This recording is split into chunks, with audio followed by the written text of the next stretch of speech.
Today, for our dinner, I'm cooking lumpia Shanghai. For our dinner, put oil.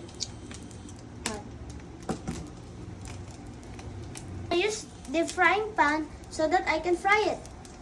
Put this oil and we will preheat the oil. Sana hindi matalsik.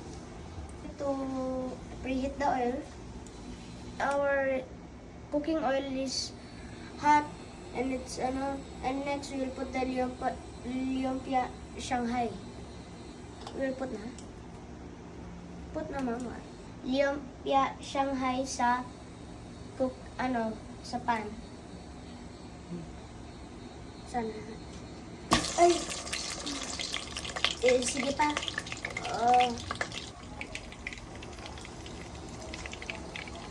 So, hintayin natin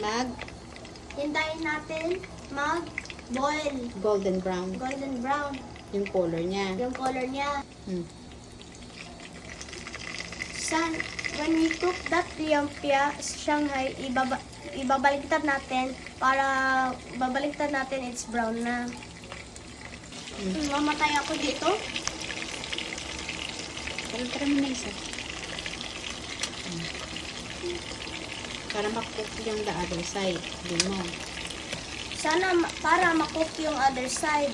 Ay, huwag lapit. Ganyan.